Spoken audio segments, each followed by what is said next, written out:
अस्सलाम वालेकुम, मेरा नाम है शाहज़ेब हाशमी और ये है Toyota land cruiser Prado TZG top of the line 2012 model. और ये कि आम प्राडो नहीं है, ये यूके मॉडल है। अगर आपने कोई भी गाड़ी लेनी हो और उसमें हाई स्पेक चाहिए हो आपको, तो यूके मॉडल हमेशा बेस्ट ऑप्शन होता है।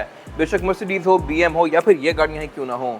और इस गाड़ी को यूके में प्राडो भी नहीं कहते, ये 150 सीरीज़ है। और फीचर्स के लिहाज से ये गाड़ी मोस्टली गाड़ी से ज़्यादा इक्विप्ड है। लिटरली इसमें फीचर्स V8 के बराबर आते हैं। और ऑन टॉप ऑफ दैट ये गाड़ी डीजल भी है, तो ये आपको एवरेज भी अच्छी देगी।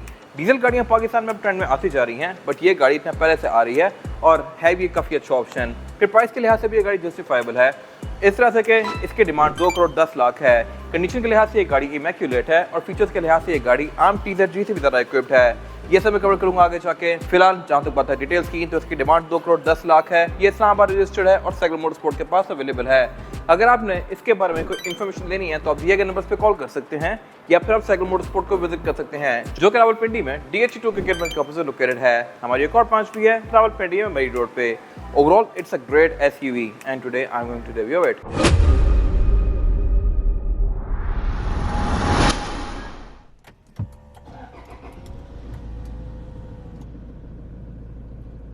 Let's start with the exterior of this car. इस गाड़ी में सब कुछ ही स्पेशल है। इसकी हेडलाइट्स भी स्पेशल हैं और इसके अलावा फीचर्स भी यहाँ पे ज़बरदस्त हैं।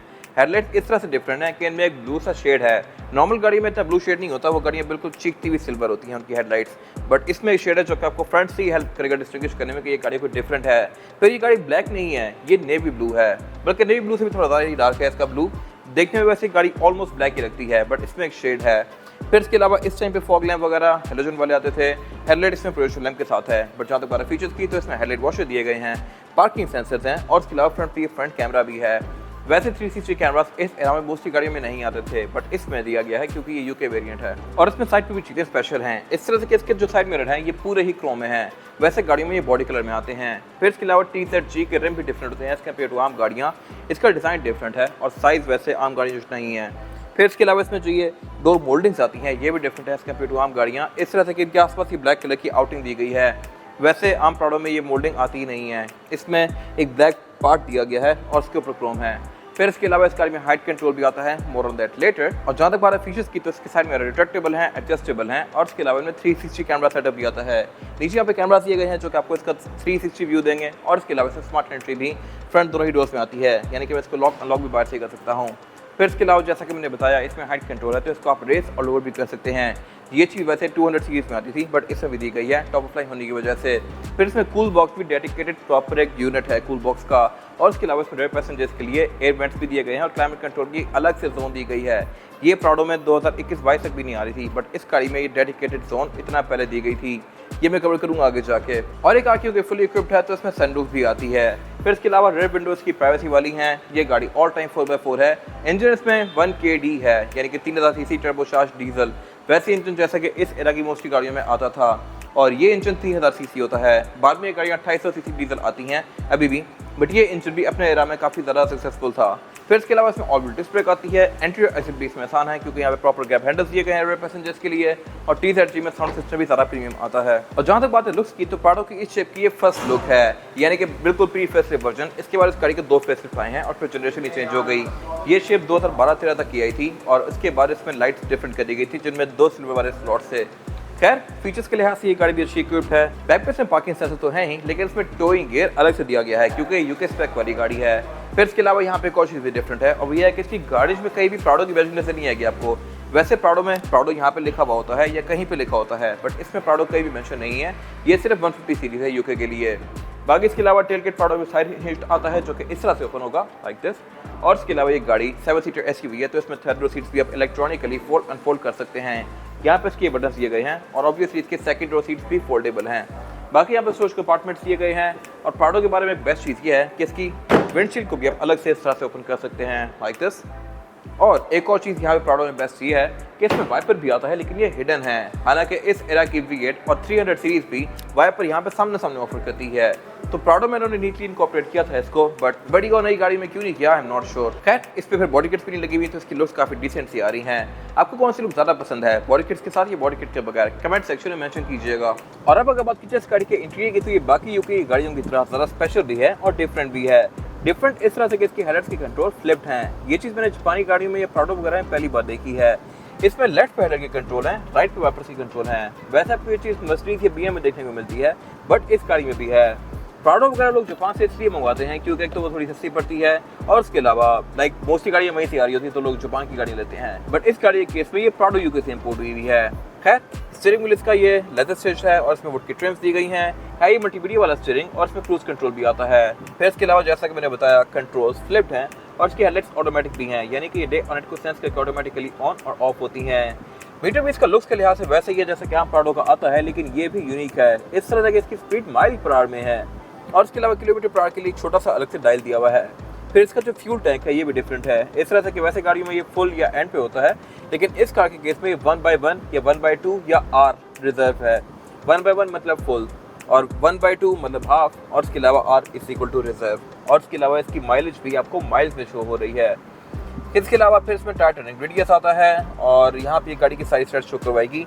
मीटर हाउसिंग भी इसकी लुक्स के लिहाज से डिसेंट है और इसके अलावा साउंड सिस्टम भी T30 में प्रीमियम आता है। मल्टीमीडिया स्क्रीन भी इसकी जेन्युइन है और फीचर्स के लिहाज से भी ये काफी इक्विप्ड है और इसके अलावा ये गाड़ी कंप्यूटर के साथ सिंक भी है, तो ये आपको गाड़ी की इन्फॉर्मेशन भी यहीं पे शो करवाएगी। मैप्स भी इसके इनेबल्ड हैं और सबसे बड़ी बात, ये जापानीज में नहीं है, इंग्लिश में है। हर फीचर्स का वर्किंग में है और ये इंग्लिश में आप इसको यूज कर सकते हैं। बाकी वो ETC कार्ड वाला सीन भी इसके अंदर कोई नहीं है। खैर, इसके अलावा क्लाइमेट कंट्रोल की गाइड वो जोन ऑफर करती है। फ्रंट पे, बैक पे अलग से एक और जोन भी दी गई है और इसके अलावा नीचे यहाँ पे और भी बहुत सारी चीजें दी गई हैं जो कि इसके साउंड सिस्टम की हैं। जैसा कि मैंने बताया, साउंड सिस्टम से प्रीमियम होता है और इसमें साउंड सिस्टम JBL सिंथेसिस है। वैसे आम गाड़ियों में साउंड सिस्टम टोयोटा का ही आता है, बट इसमें ये आफ्टर मार्केट JBL का है। इसमें डॉल्बी डिजिटल साउंड वाला सीन है और इसके अलावा इसमें जो फिर नए वाले वर्जन आए हैं उनमें यहाँ पे crawl control multi train system वगैरह दे दिया गया था। जो इसके TX या TXL या TZ वाले वर्जन होते हैं उनमें ये एरिया ब्लैंक होता है और यहाँ पे एक दराज आती है। इस गाड़ी में ये सब कुछ लोडेड है। इसके अलावा फिर नीचे इसके 4x4 की सिलेक्शन दी गई है, ऑफ रोड के कंट्रोल्स दिए गए हैं और इसके अलावा डिफरेंशियल लॉकिंग दी गई है। पीछे कप होल्डर्स हैं, ट्रांसमिशन है, डी में करके आप इस गाड़ी को मैनुअली भी चला सकते हैं इस तरह से। और जैसे ही आप इस गाड़ी को डी में या रिवर्स में करते हैं तो इसके 360 डिग्री कैमरास भी ऑन हो जाते हैं। इनको मैनुअली भी ऑन कर सकते हैं यहाँ साइड पे दिए गए कंट्रोल से। और यहाँ पे एक और चीज़ भी ज़बरदस्त दी गई है और वो है इसका हाइट कंट्रोल। इसको आप रेस ऑल ओवर भी कर सकते हैं। फिर इसके अलावा आप इसके सस्पेंशन का रिस्पॉन्स भी स्टिफ और सॉफ्ट कर सकते हैं। और इसके अलावा फिर अगर यहाँ की बात की जाए तो इसमें सीट सीटेड है, तो उनके कंट्रोल्स यहाँ पे दिए गए हैं। सेंटर कंसोल इस गाड़ी में अगेन स्पेशल है क्योंकि ये कूल बॉक्स है। ये भी आपको सिर्फ V8 में देखने को मिलता है या 300 सीरीज में, बट प्राडो में भी ये top of the line version में कुछ ही गाड़ियों में आता है। हर T30 में भी ये नहीं होता। ये एक एड ऑन फीचर है और इसमें लिया गया है। ये एक प्रॉपर यूनिट है। इसके अलावा सीट्स इस गाड़ी की लेदर की फिनिश में है। कंडीशन के लिहाज से ये बिल्कुल अनटच्ड लगती हैं, बिल्कुल साफ सुथरी हैं और ये सीट्स हैं भी इलेक्ट्रॉनिकली एडजस्टेबल। फिर ये गाड़ी एम्बिएंट लाइटिंग भी ऑफर करती है। चारों विंडोज की सिंगल टैप वाली हैं और इसके अलावा इसमें ड्राइवर की सीट पे मेमोरी फंक्शन भी दिया गया है। जैसे ही बैठ के गाड़ी को ऑन करूंगा तो इसकी सीट भी एडजस्ट करेगी और स्टीयरिंग व्हील भी।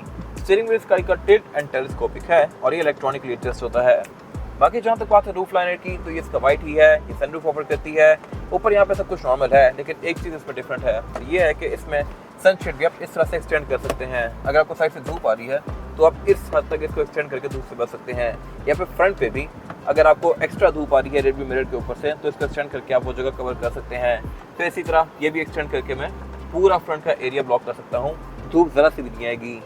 तो यूके वाली गाड़ियाँ इस हद तक ज़्यादा इक्विप्ड होती हैं। इसके अलावा एयरबैग इसमें 9 दिए गए हैं और इससे भी ज़्यादा स्पेशल ये गाड़ी बैक पे है। और ये इसमें रेयर पैसेंजर्स का रूम, जो कि कैपेसिटी वगैरह के लिहाज से तो आम प्राडो जैसा ही है, लेकिन यहाँ पे चीज़ें स्पेशल हैं। इस तरह से रेयर पैसेंजर्स के लिए यहाँ पे डेडिकेटेड टाइम कंट्रोल की जोन दी गई है। वैसे गाड़ियों में प्राडो में बैक पे यहाँ पे एयरवेंट्स आते हैं, बट इसके केस में यहाँ पे जोन दी गई है।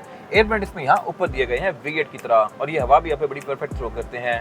इसके अलावा यहाँ पे 2 अलग अलग वॉल्यूम रॉकर दिए गए हैं क्योंकि दोनों रेयर पैसेंजर्स यहाँ पे भी मर्जी का मीडिया भी प्ले कर सकते हैं। और इसके अलावा यहाँ पे फिर एक पोर्ट भी दिया गया है जहाँ से अपनी मर्जी का कंटेंट में प्ले कर सकता हूँ। इसके अलावा रेयर पैसेंजर्स के लिए इसमें सेंटर कंसोल भी दिया गया है जो कि आम प्राडो जैसा है। इसमें कप होल्डर्स हैं, सीट बेल्ट, ISOFIX के पोर्ट, सब कुछ यहाँ पे सेम है, लेकिन साउंड सिस्टम यहाँ बेहतर है। ट्विटर इसमें यहाँ पे भी दिए गए हैं और डीसी स्पीकर्स भी दिए गए हैं जो कि JBL के हैं। और इसके अलावा रेड डोर्स भी इसके फ्रंट डोर्स की तरह ही प्रीमियम है। यहाँ पे कोई चिप आउट किया गया जैसे मोस्टली कार्स में किया जाता है। इसके अलावा इस एरा में डोर्स आधे बेज आते थे, आधे ब्लैक आते थे। ये इस गाड़ी की सबसे बेस्ट चीज़ है। इस मल्टीमीडिया के अंदर आप अपना मीडिया प्ले कर सकते हैं और इसके अलावा ये फोल्ड अनफोल्ड भी इलेक्ट्रॉनिकली होता है और आगे से होता है। और जहाँ तक बात है इस गाड़ी के इंजन की, तो इंजन इस गाड़ी में 3000 सीसी टर्बोचार्ज डीजल है, यानी कि 1 kd FTV। यही इंजन टोयोटा की इस एरा में बहुत सारी गाड़ियाँ ऑफर करती थी और प्राडो में भी बहुत सारे इंजन आते थे। इसमें सबसे ज़्यादा इंजन जो कॉमन था वो था 2700 सीसी पेट्रोल, लेकिन कुछ गाड़ियाँ इसमें 4000 सीसी पेट्रोल भी आती थी। बट ये गाड़ी सबसे ज़्यादा रेयर है इस एरा में, क्योंकि डीजल वाली गाड़ियाँ इस टाइम पे बहुत ज़्यादा डिमांड में नहीं थी, अब डिमांड में होती जा रही हैं। ये डीजल है और एवरेज 10+ की ईजिली देती है, तो इसलिए यहाँ से ये गाड़ी एक बहुत अच्छा ऑप्शन है। फिर इसके अलावा ये इंजन है भी काफ़ी ज़्यादा रिलायबल, और यही इंजन वीगो में, फॉर्च्यूनर में और भी बहुत सारी गाड़ियों में आता था, तो इसके पार्ट सोर्स करना भी खास मुश्किल नहीं है, और ये पार्ट्स की बहुत ज़्यादा महंगे भी नहीं होते। फिर इसके अलावा डीजल गाड़ियों में बैटरीज 2 आती हैं, ये भी 2 बैटरियों वाली गाड़ी है, और इसके अलावा इसमें ABS, traction control, drive mode, height control, ये सब आता है जो कि इसकी राइड को बेहतर बनाता है। बोनट इस गाड़ी में ये हाइड्रोलिक से ओपन होता है, यहाँ प्रॉपर इंस्टॉलेशन दी गई है। ये था उसका रिव्यू। अगर आपको ये रिव्यू पसंद आया है तो उसको लाइक कीजिए, मेरे चैनल को सब्सक्राइब कीजिए, और अगर आपके पास इस गाड़ी से रिलेटेड कोई भी राय है तो उसको कमेंट सेक्शन में शेयर जरूर कीजिएगा, ताकि वो लोग जो ये गाड़ी लेने वाले हैं वो आपकी राय से फ़ायदा उठा सकें। अपना ख्याल रखिएगा। Thank you.